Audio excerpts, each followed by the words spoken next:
Can't believe I signed the waiver. Relax, rookie. I'll make this quick. That's exactly what I'm afraid of. Whoa, wait. Comfortable down there? No, not even a look. Tap, tap, tap. Good match, man. For who? Somebody order a latte with extra mouth guard? Keep the change. I think my dignity's in there. Welcome to Sunni's Desk, BJJ edition.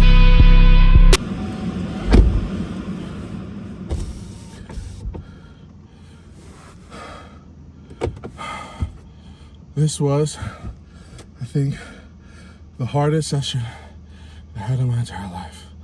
Oh my goodness. I don't know. I got the craziest story. Oh my goodness. Okay. So, I think it was the last time that I trained, which was last week. What was it? Friday? When I went to the study session where we were just practicing moves. So this guy was there. He didn't have a belt on.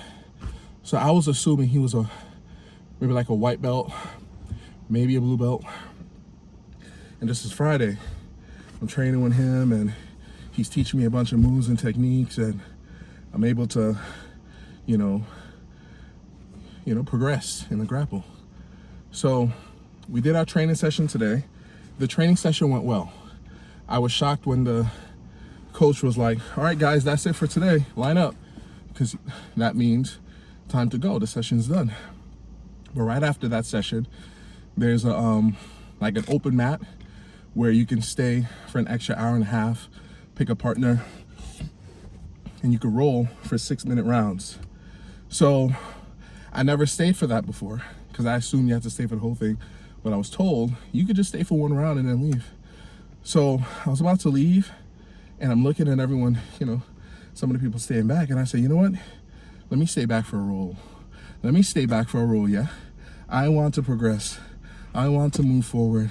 I want to improve. So I said, let me stay back. I'm looking at the blue belt across from me, who was my training partner in today's earlier session.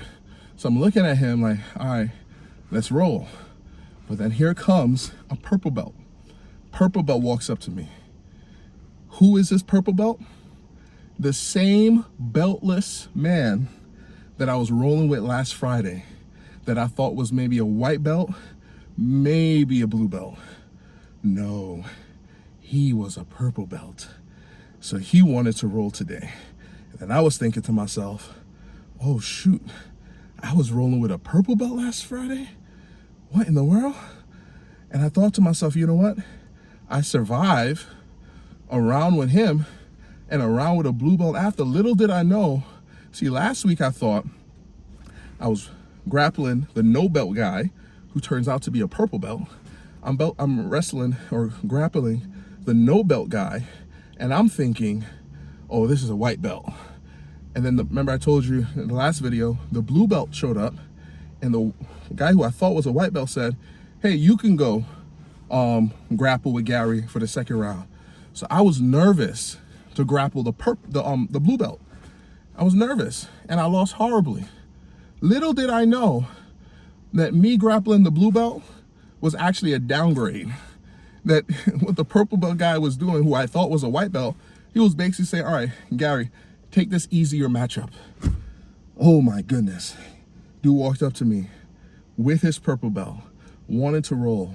And part of me said, you know what? I survived 6 minutes with him on Friday. I survived the whole training session with him on Friday. I could survive another 6 minutes. Oh boy, was I wrong. Clearly, he wasn't taking me seriously last Friday. Clearly, he was going easy on me last Friday because I couldn't even take him down. I couldn't take him down. None of my moves worked. I was a fish out of water. He took me down after about 2 minutes of me struggling. Now I'm laying there on the floor. And once he went on top of me, everything that I knew about jiu-jitsu, which wasn't much at all, went out the window. And this dude is much lighter than the husky purple belt from episode 1. He's much lighter than him. So clearly, it wasn't the weight of the guy from episode 1 that, made my jiu-jitsu inefficient. It was literally the fact that they're just better. They're just better. I did not know what to do. And I'm laying there, I'm hot, I'm feeling claustrophobic again. I'm trying to keep calm, trying to take deep breaths. And I'm like, Gary, don't punk out and tap now. Breathe, lock in, and figure something out. And I locked in for a solid 30 seconds and I couldn't figure anything out. And he started putting me in a submission move real slow. I wanted him to put me in a submission move. I was literally moving my arm position so he can get me in a Kimura so that I could at least save face by tapping to a submission move as opposed to just tapping because he's on top of me and I don't know what to do. So he got me in the Kimura. He barely put any pressure, but I didn't need pressure. I tapped immediately. Little did he know I was gonna tap the moment he went on top of me. I didn't know what to do. I would have tapped then. But mind over matter. I stuck it out, waited till the move was locked in, and then I tapped. And then I'm looking at the time. It's like maybe about 3 minutes left. And I'm like, all right, the round's not done. He's ready to go again. So now we stand up, we're going at it again. And this time, I'm saying to myself, I am not going back in that floor. This is what I'm saying to myself. I said, I don't care what I have to do. This man is not taking me down to the floor again. I don't know where I got these moves from. All I remembered was underhook. And I said, all right, he's getting an underhook. I'm gonna do whatever I have to do to get an underhook. So I got an underhook and I'm wrestling. The coach, he's looking on. He's like, great base, Gary. Little did he know, I'm fighting for my life. For that last 3 minutes, I was fighting for my dear life. If there was a camera on me to see the seriousness of my face, because I knew the moment I got to the ground, I would have started feeling claustrophobic again, and I would have had to tap. I didn't want to put myself in that situation, so I said to myself, I don't care what belt you are, I'm not dropping. And the amount of tosses and throws this dude tried to do, and I didn't care. I stood my ground. I'm moving my hand now. My fingers is hurt a little bit because of how tightly I was gripping that gi. I was gripping that gi for my life. For my life. He finally took me down. He took me down with about 10 seconds left on the clock. The thud was heard all across the room because the same blue belt that I grappled with last Friday, he was grappling someone right beside me. And I heard his partner say, what was that sound? Who fell? And then the blue belt, I gotta ask him his name. He was like, oh, that was Gary. That was just Gary. And I looked around, I was like, yep, that was just Gary. But anyways, he got me to the ground. While I'm laying there on the ground, immediately I look at the clock.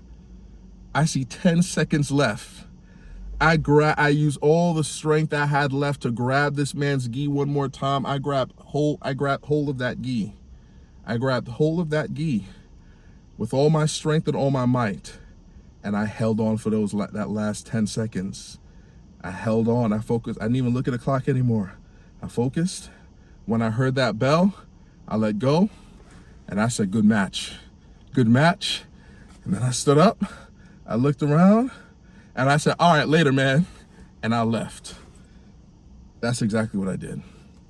I said, all right, later, man. And I left. I was fighting for my life. Fighting for my life.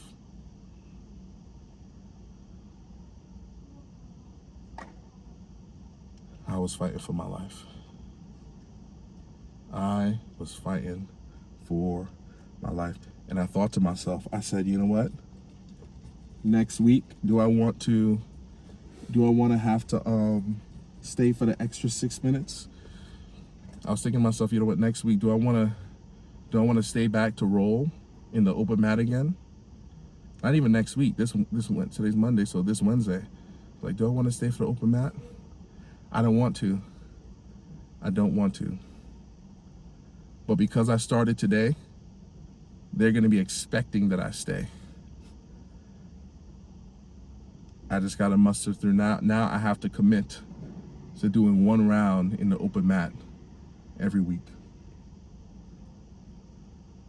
I was fighting for my dear life. And I thought to myself, it's like, God forbid I got in a fight in the street. I'd have to end it quick. I'd have to end it quick, because if they take me to the ground and they're on top of me, ain't no tapping in real life.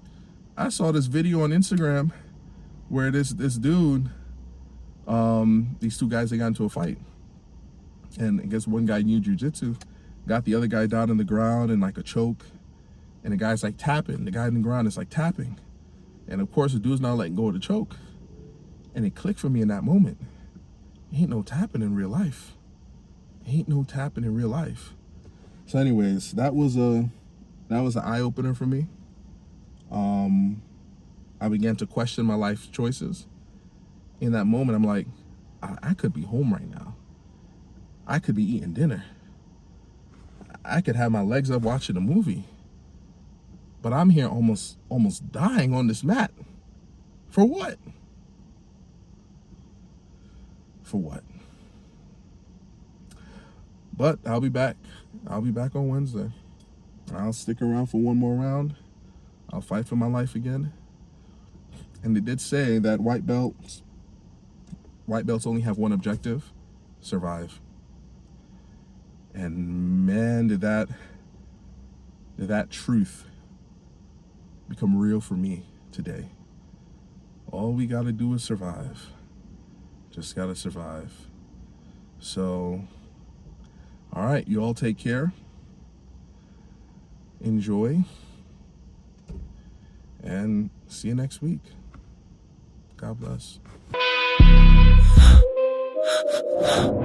Welcome to Sunni's Desk, BJJ edition.